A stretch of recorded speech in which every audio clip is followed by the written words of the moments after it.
विठ्ठल रुक्मिणी मंदिराचं जतन आणि संवर्धनाचं काम 15 दिवसांपासून सुरू झालंय। या कामाच्या दरम्यान अनेक गंभीर बाबी आता पुढे आल्यात।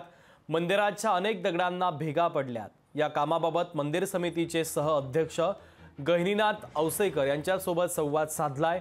आमचे प्रतिनिधी अभिराज उबाळे यांनी आपण पाहूया। श्री विठ्ठल रुक्मिणी मंदिराचे जतन आणि संवर्धनाचे काम सुरू आहे।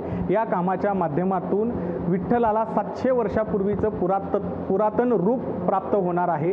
या कामाची माहिती देण्यासाठी आपल्यासोबत सध्या विठ्ठल रुक्मिणी मंदिर समितीचे सहअध्यक्ष हबप गहिनीनाथ महाराज औसेकर आहेत। महाराज, युद्ध पातळीवर काम सुरू आहे। या कामाच्या दरम्यान काय काय आपल्याला निदर्शनास आलं आणि त्याच्यावर काय उपाययोजना केल्या जाणार आहेत? काम सुरू केल्यानंतर आपल्याला असे दिसले, धोंड्यावर पीओपीचे काम केलेले होते।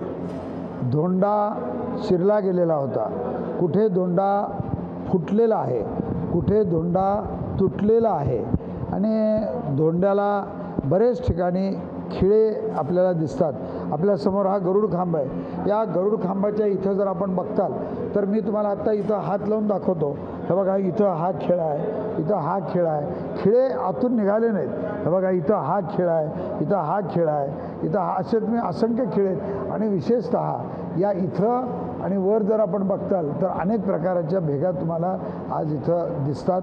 तर कुठं कुठं आज तिथं सिमेंट भरलेलं आहे, कुठं चुना भरलेला आहे। ते सगळं काढण्यात येईल आणि मंदिराला जितकं पुरातन रूप देता येणं शक्य आहे, आपण प्रयत्न करू। आमची अशी इच्छा आहे की देवाचे सगळे नैवेद्य, एक नैवेद्यद्वार म्हणून आपल्याकडे प्रसिद्ध द्वार आहे, त्या दरवाजाला आपल्याला काही चांदी लावता येईल, शक्य आहे का? पण तेही मंदिर समितीच्या बैठकीमध्ये घेऊन पुरातत्व विभागाशी चर्चा करून त्याचाही निर्णय केला जाईल। तर या ठिकाणी या जतन आणि संवर्धनाच्या माध्यमातून सुरक्षित मंदिर असावं, मंदिराच्या सुरक्षेला कुठेही तडा जाऊ नये ही काळजी देखील घेण्यात येणार आहे। अभिराज उबाळे, लोकशाही मराठी, पंढरपूर। लोकशाही मराठी, ऐका, पहा, जागरूक रहा।